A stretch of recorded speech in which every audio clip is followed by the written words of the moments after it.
With so much going on during your big day, it is very important to think about capturing as many of the special moments as you can, and that's where choosing the right wedding photographer comes in very handy indeed.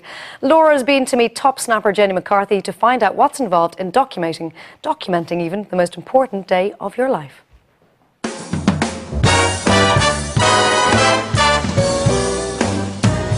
Wife, mother, career girl. Today we're catching up with award-winning photographer Jenny McCarthy to find out how she manages to make her brides feel so special on their wedding day. A huge year for celebrity weddings was the year just gone by, 2011. You were a big fan of Kate Moss's wedding photos during the summer. Why did you like them so much? I'll tell you, I just liked them because they were natural. She was natural. It was just like, hey, yeah, it's just another day, but we're getting married. And, you know, I mean, even the dress. And the way she dressed all the kids and everything, it was just very earthy and very, very natural. What was your favourite part of Michael Bublé's wedding? Her dress, I loved her dress. I suppose the way they were with each other, really, because it came through in their photography. Their photos were smashing. They were beautiful. Absolutely. On to the more formal wedding of Kate Middleton and Prince William. I suppose there's protocol to follow. That's it. Do you think that they had some fun photos, the type that you would do? I know that she had a friend who went along with them on the day and took some fly-in-the-wall photographs, which is probably what they want. They're young, you know, they're 30 years of age, so obviously they had to follow protocol and do the whole formal thing, but I'm sure they had their own little private album as well. When you do family shots, how do you make the family members more relaxed? I probably pick on Daddy a lot. Okay. I just don't believe in standing there and being really formal and uncomfortable, you know. The day is full of joy, everybody's full of fun, you know, and I just try and keep the energy levels up. A great thing about Photos by Jen is that you always capture parts of the day that the bride and groom wouldn't necessarily see. Yeah. So how do you manage that? Well, you see, Laura, when you're in the church and they're up on the aisle, they have their backs to everybody. So I know exactly where to be at exactly the time I need to be there during the ceremony, because obviously I do this all the time. So I work an awful lot with a long lens and I zoom into all the little moments that are happening back there, because obviously they can't see it. And there's so much crack in the church, you know. What two photos could you not do without? The two photos that you absolutely have to have every wedding. Okay, well, if Daddy's around, Daddy's seeing his little girl for the first time in her wedding dress, that's a must.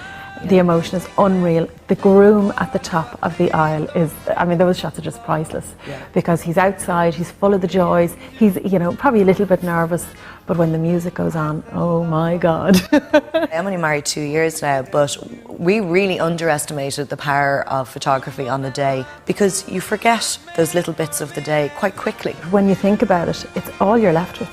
Your memories and your photographs are all you're left with. So you've got to be really careful. First of all, obviously you need to love the work. Otherwise, don't go bother seeing the photographer at all. And second of all, and really importantly, make sure you have a rapport with your photographer, because this person is going to be with you all day long. You don't want somebody who's going to boss your guests around. You don't want somebody who's going to think they're the celebrity on the day, because the lady in the white dress is the celebrity. Sorry, groom, your bride is the celebrity. So it needs to be a combination of those two things. You love the photography and you also get on really well with your photographer. Well, you were working at a friend of mine's wedding there recently, and I have to say, I hardly saw you all day. And then I saw the photos and you were pretty much there every second of every minute, and I couldn't believe that you were so discreet. Discretion has a lot to do with it. I was quite worried about that in the run-up to my wedding. Would I have a lens in my face? And that could make a lot of people uncomfortable. It's very important, isn't it, to keep your distance? How do you manage that balance? I get on really well with the families, and I suppose I try to get to the bride's house about 2 hours before the ceremony is due to begin in the morning.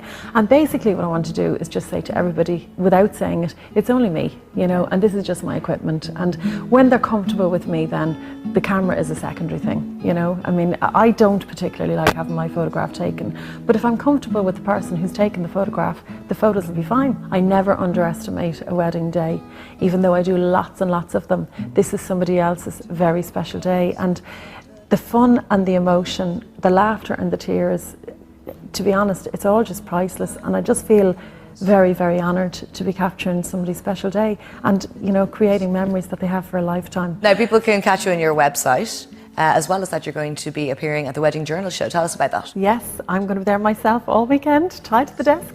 So if anybody's any queries or they just want to have a chat about their photography and they've booked even another photographer, I will chat away to them and answer all their questions, hopefully.